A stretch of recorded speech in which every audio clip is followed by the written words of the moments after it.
Things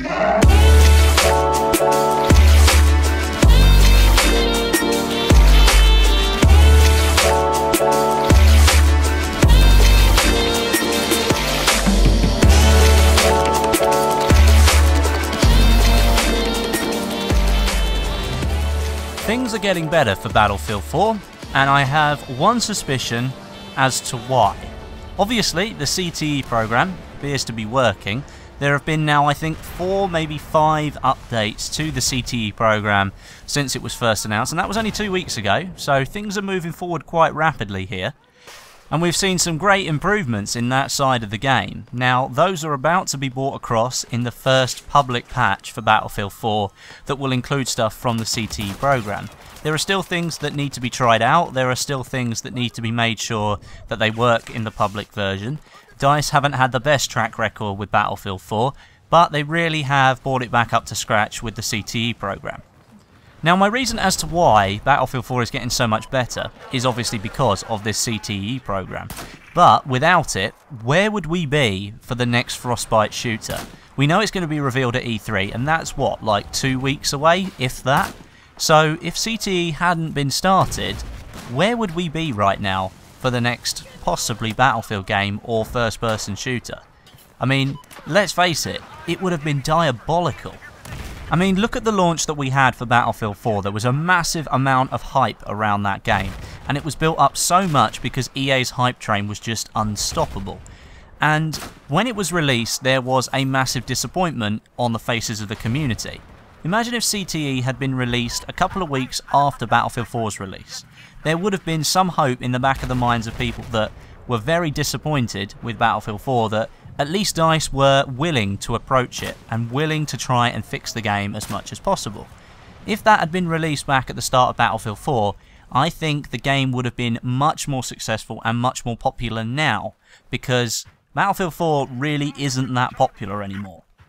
And with that being said, how many people out there are excited for the next Battlefield game? I'm pretty certain that all of you guys watching this video right now will play the next Battlefield game or the next EA shooter that comes out, because regardless of whether you think it's going to be good or not, a lot of you will probably buy it, because that's just the way that shooters go. I mean, I don't like Call of Duty Ghosts that much, but every Call of Duty since Call of Duty 4 I've bought. I don't really play them that much. I play them for the first couple of weeks and then probably just leave them to die. Actually, the exception from that was Call of Duty Black Ops, which without a doubt was my favourite Call of Duty shooter, simply for the zombies mode, because that was just amazing. But a lot of you will be buying the next EA shooter or Battlefield game when it comes out, and now that CTE has released for Battlefield 4 and all of these changes have already been made, those will be translated across into the next version. We just know they will, because these are developments for the Frostbite engine.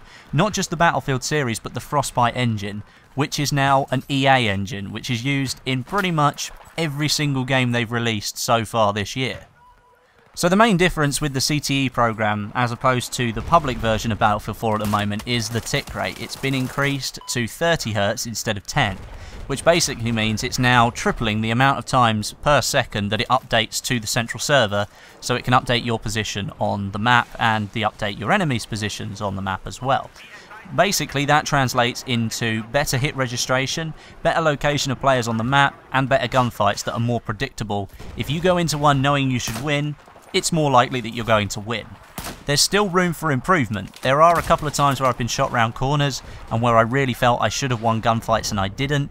Hit markers just didn't appear where I thought they should have, and that's pretty much where we were with Battlefield 3 at the end of its life cycle. You could know that you were going to go around a corner, fire off a few bullets and you could get that kill, but sometimes it wouldn't work because the network would let you down. So it's really good to know that that's been bolstered to 30 Hz instead of 10, which has made a massive difference. It no longer feels so clunky. At least I'm getting the shots that I deserve now.